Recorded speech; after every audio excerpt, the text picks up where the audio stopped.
All right, guys, we're at the Black Rifle Coffee headquarters here in Salt Lake City, Utah.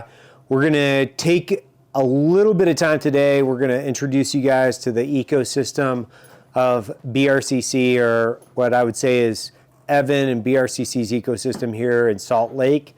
We're going to Alpha Munitions. So Tom is the founder of Alpha Munitions. The guy's just phenomenal. The company's awesome. We're going to do a podcast with him, but I want to do an intro as to who lives up here, kind of who do we spend our time with, what are we doing behind the scenes of Black Rifle that makes up the entire ecosystem. So let's go. So first thing, I got to take our handy dandy ice bath, AKA horse trough, that I bought at Home Depot for like 150 bucks. We're gonna leave it here. We'll throw it back in the gym. So, horse trough for ice bath. You can look around a little bit. It's not too fancy. It is what it is. Got some elk, got some bows. We've got a whole archery setup back here, so we can range them, zero them, get everybody dialed, and then we can take them out to an archery event. But now, let's go to Alpha Munitions.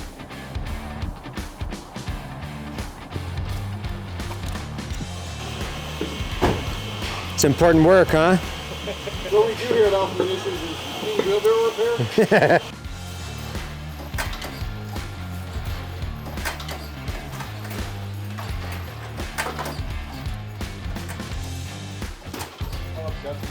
We're here at Alpha Munitions.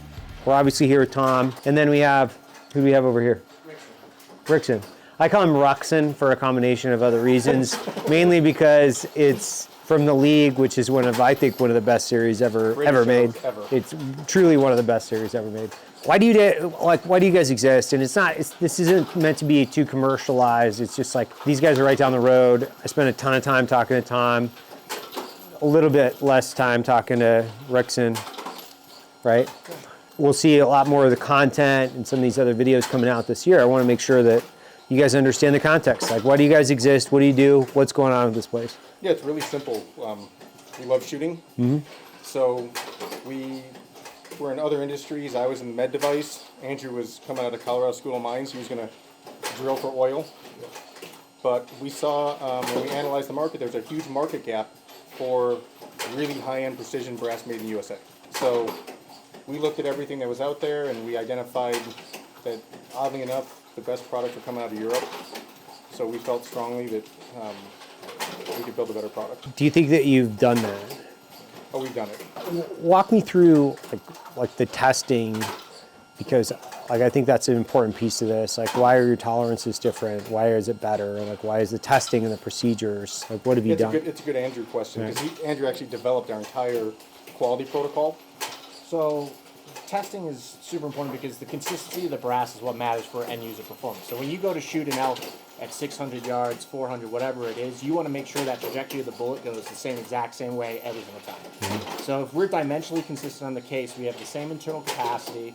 So that's saying that our powder form, our powder when you ignite it, the pressure form is the same. So it's going to have the same pressure behind the projectile. It's going to force it down the barrel at the exact same speed, and that way your trajectory is on target. So when you're doing your dope, you're doing your calculations, you're going to actually be consistent enough at all different ranges. And then when you're looking at like neck tension, that's for, again, consistency of bullet release. It all comes down to brass is just about consistency, from dimensional to internal capacities to the way we anneal the brass, and then also the hardness of the brass. We have third-party testing for hardness. Hardness is like saying the strength of the brass, and so we want to make sure, as Tom was saying, the brass is extremely strong. And we just had the German, it's called SICK. It's the same as SAMI. So SAMI in the U.S. kind of regulates ammunition and gun manufacturing. And so what they did is we tested the dasher brass, our 6 dash, which is a competition brass, at 80,000 psi, and that's unheard of. Like most of your military calibers are running 55 to 60. Most standard hunting ammo is like 60s. And we went all the way up to 80,000 psi with no problems at all. And so it just adds, we can push our brass a little harder, but then when you're shooting in a huge storm, or you've got dirt in the gun, or whatever, our brass will take and your gun's going to function correctly. That's cool. You described it perfectly. Like, we're the nerds of the industry. Yeah. So we get way too in the weeds on this stuff, but ultimately, like, our customer wants to reload this brass 20 or 30 times. Right. And, you know, we say consistency, stability, and strength.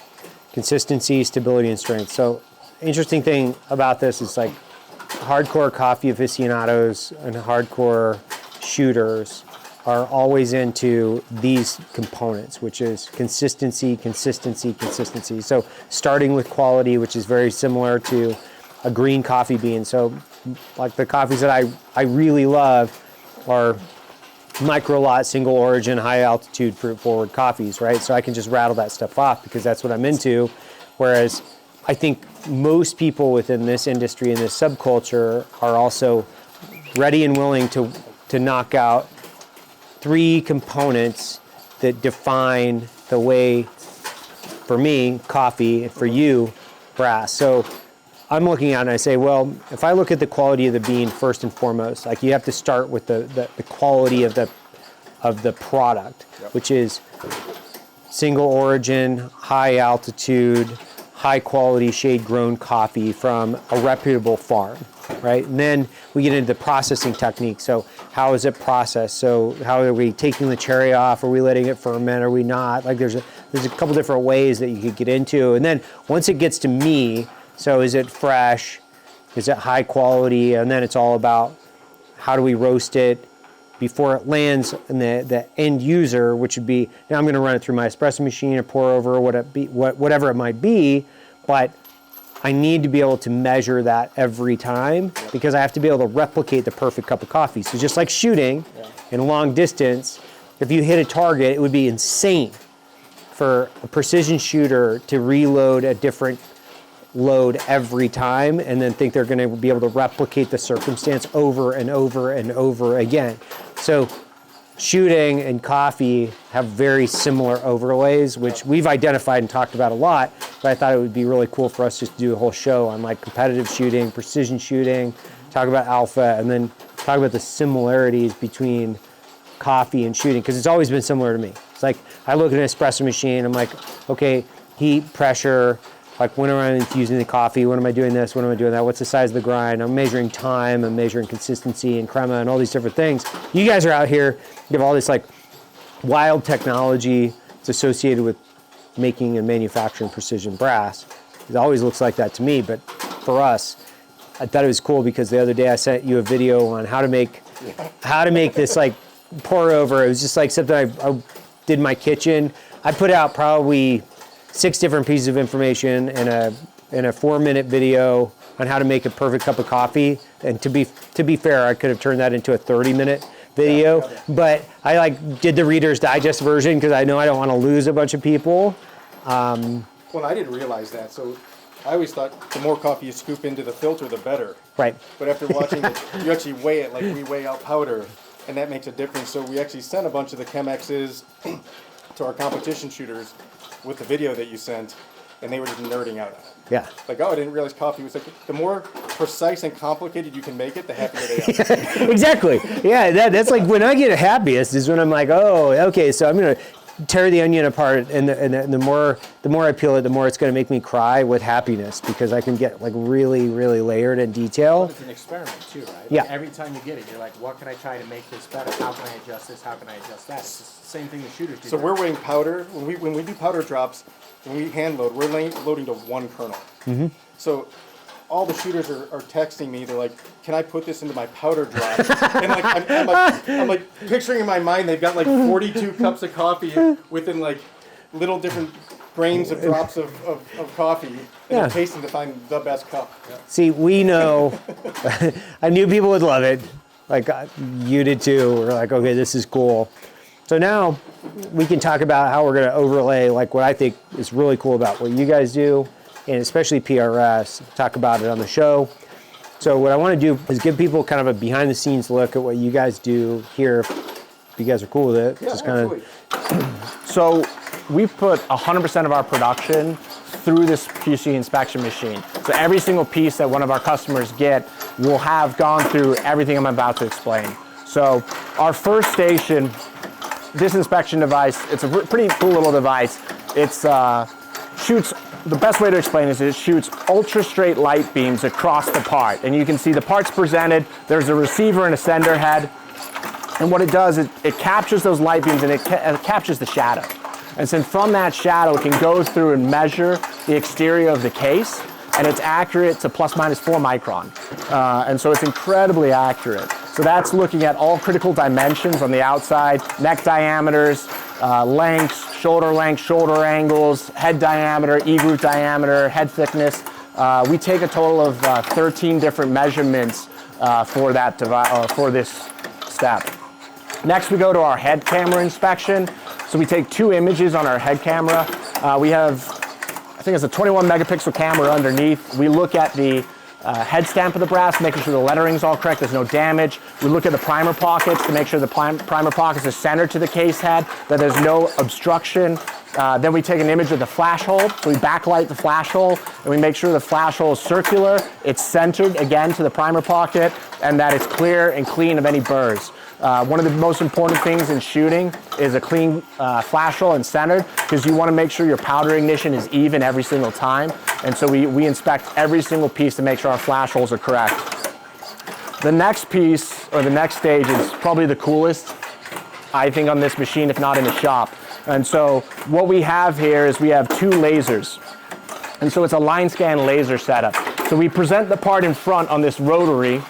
The part rotates in front of the 2 lasers, and each laser takes 10,000 images and then stitches it together into one continuous image.